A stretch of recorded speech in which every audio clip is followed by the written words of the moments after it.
Does the audio? Let me know if the... Morning.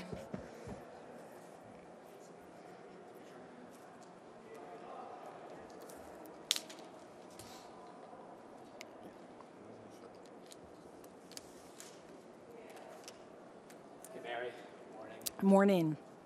Just let me know when you're good to go. I think that is good. We're good. Okay.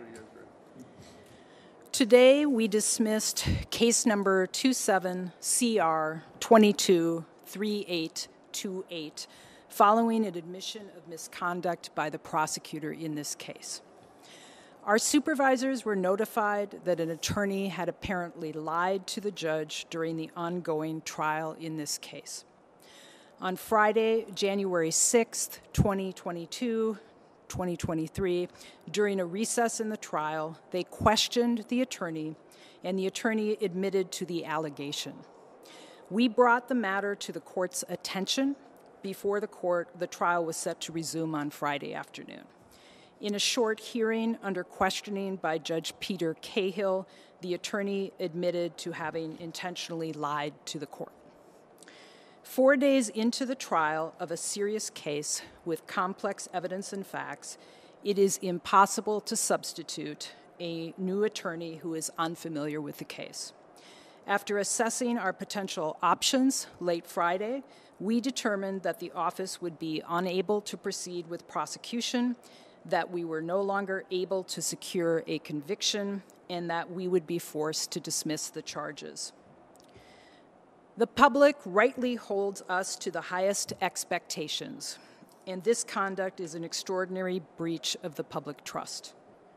Prosecutorial misconduct jeopardizes successful prosecution of criminal cases and compromises public safety. This conduct falls well below the most basic expectations of professional conduct. The attorney was removed from this case due to a pending personnel investigation. I will not be commenting further on that status. I want to share some context to explain how this issue arose. Judge Peter Cahill issued what's called a sequestration order in this case, which means that potential witnesses are not permitted in the courtroom during the trial until they are called to testify. Sequestration is common in criminal trials and is intended to prevent witnesses from changing their testimony based on the testimony of other witnesses. Exceptions are sometimes made for parents or guardians to be a comforting presence when youth testify, and Judge Cahill made that exception in this case. During a recess, while the 17-year-old alleged victim testified with their parent in the courtroom, a victim advocate from our office passed a note to the prosecutor.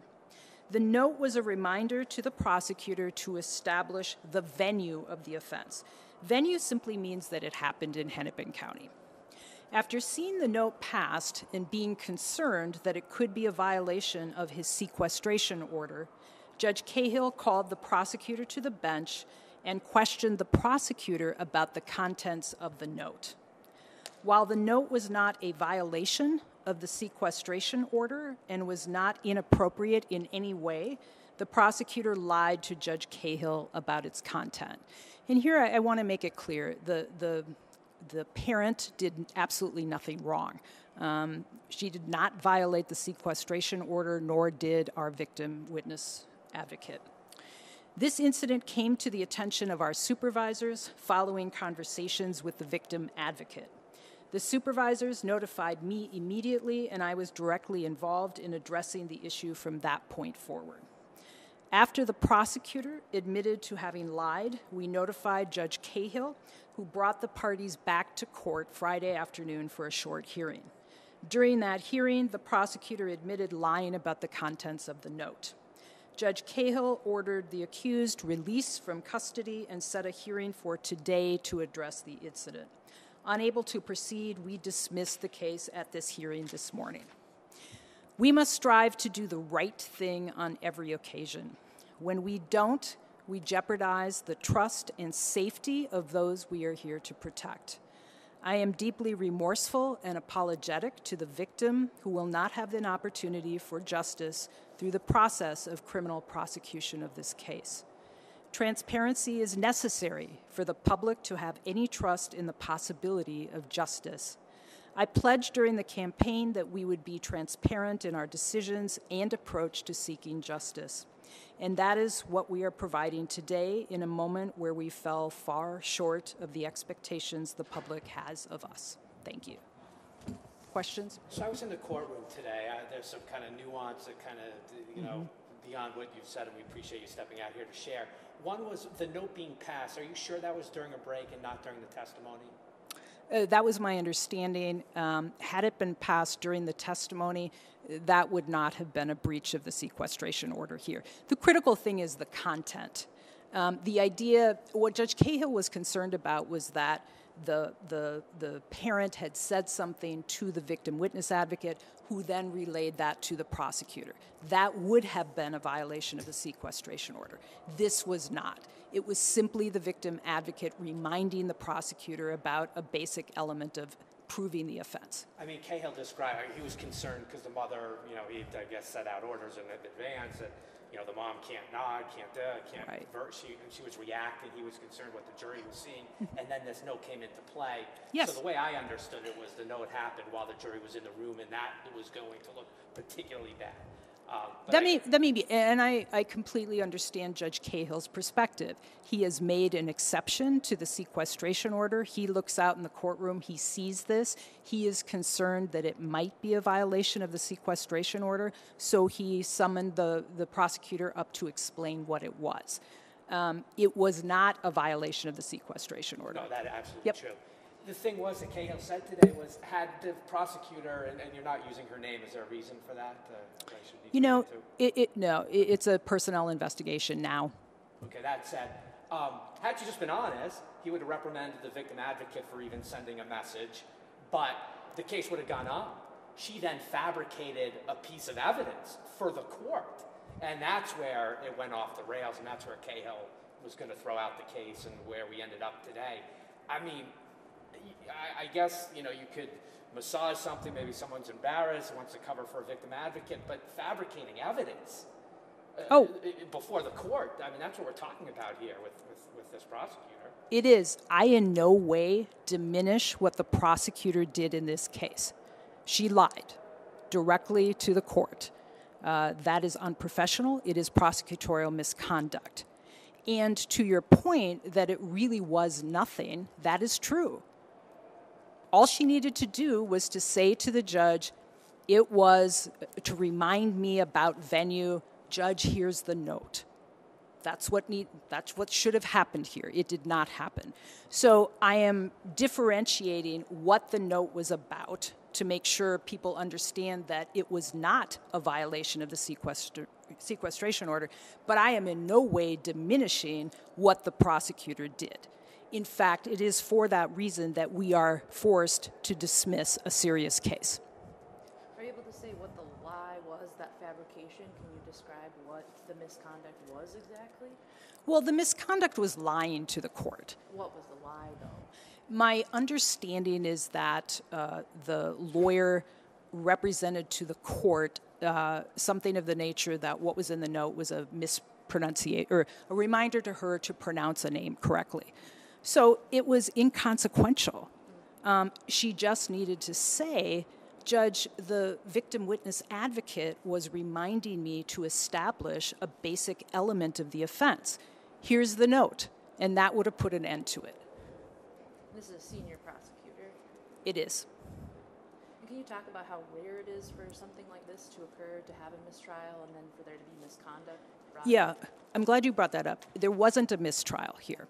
So on Friday afternoon, when we learned, when our supervisors brought this to me, and I want to say they did everything right.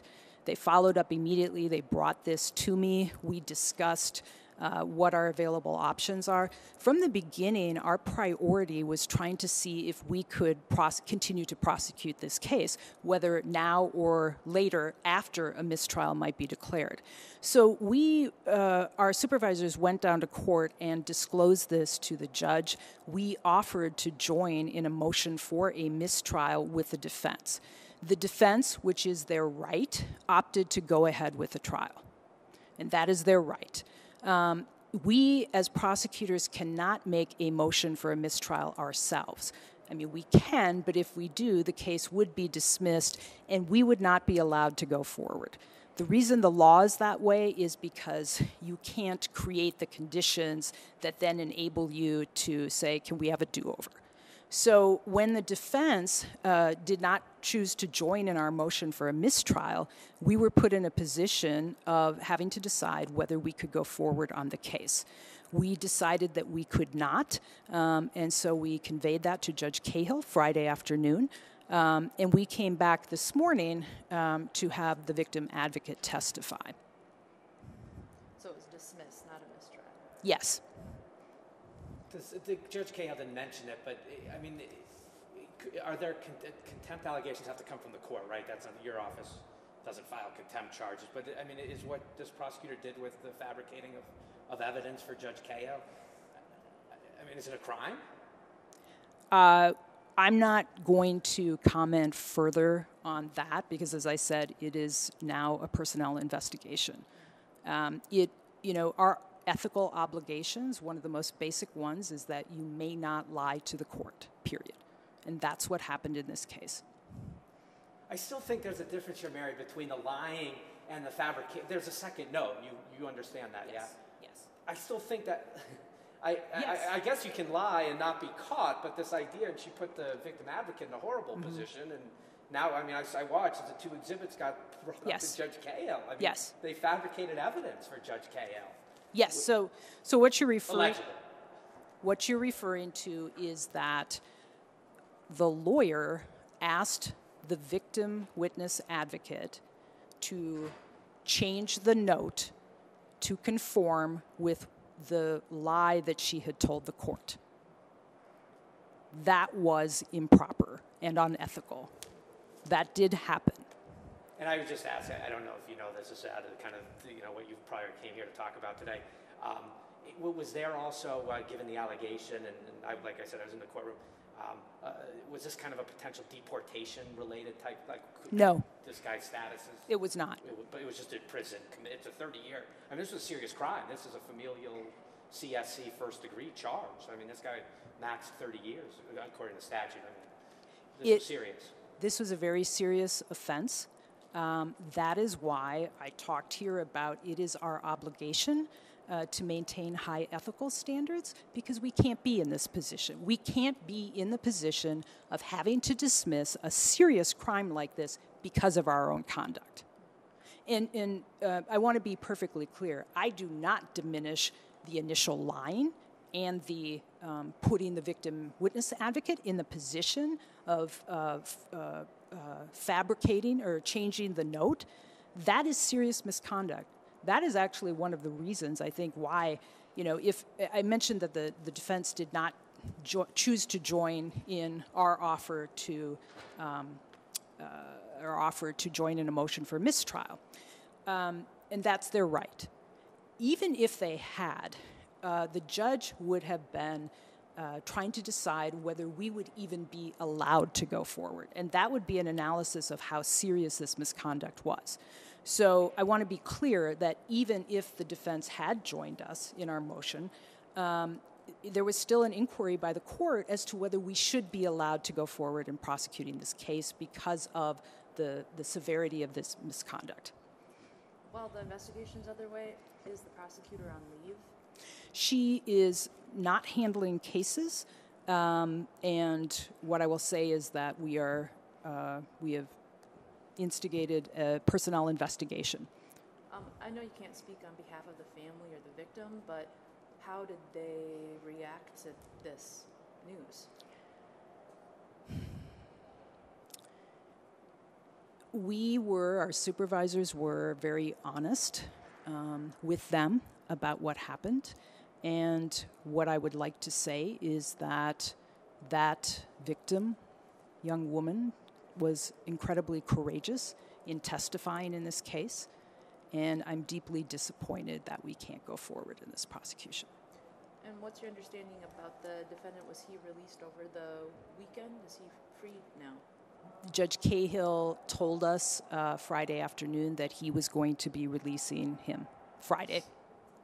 And the case cannot be brought back up again? No.